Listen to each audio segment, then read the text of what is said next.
the amount for compensation of employees? Yeah, when you start to now remit employer obligations, then you will not pay the same as when you are not remitting the employer obligations. So if you are paying, you can just say it was 350 million maybe, but now you have to pay 400 because of the 52 million that the county made a decision that we must be able to remit our employer obligations. So that I was responding to the question on why there was an increase in the amount that we have been paying. Okay, we hold it for a minute. You know, there's a special audit on payroll that was done by the Office of the Auditor General. Governor, I don't know whether you have seen a copy of that audit report. A payroll audit that was done across the 47 counties. I think it must be under the Kenya Devolution Support Program or something like that. Have you been furnished with a copy of that report? Yes, it was done, and we were given. It was brought to my office. Yes. Because I've read that report, and it is inconsistent with what the auditor has raised here. That report indicates that in one financial year, your head count increased by 15%. In one financial year, between 22, 23, and 23, 24. That was a 14% growth in staff headcount. In this report of the Auditor General, if you look at this query around diversity, the diversity of employees in Mutembei County, my concern is not even on the diversity issue. My concern is on the numbers. Because I said I'm going to cross-reference the HR issue so that we move quickly instead of reading one by one.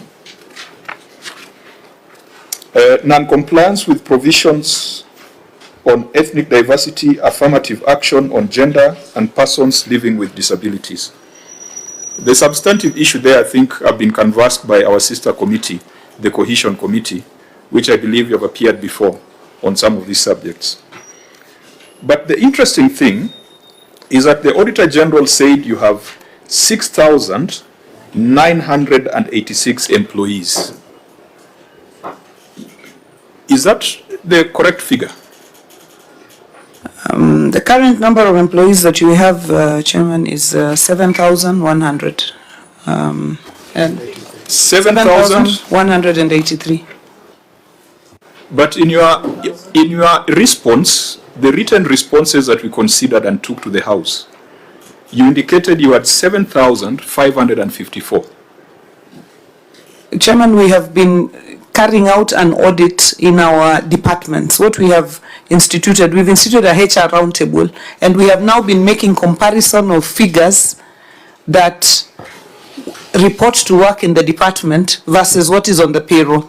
And after doing that through a couple of months, we have settled on a final figure now there of 7,183. The figure has been swinging because you see people on the payroll that are not also earning salaries and so on. So we keep on removing them and we keep on improving on that system. And finally, we told every chief officer who's an authorized officer, bring the people who are actually reporting to work, bring the payroll, make a comparison, and we've done that over a couple of months.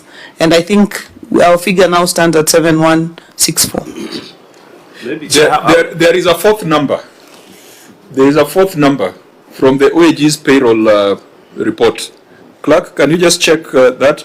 There's a table in it that shows the growth of headcount, and I think it puts it at a far much lower number, even though there was a query where there were ghost workers.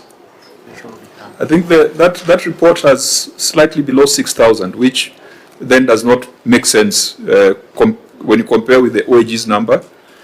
The number you had in March, was 7,554, and the number you have today is 7,183. Now, just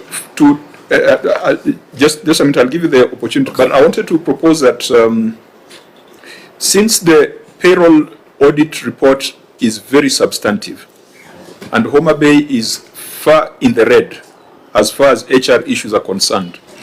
We could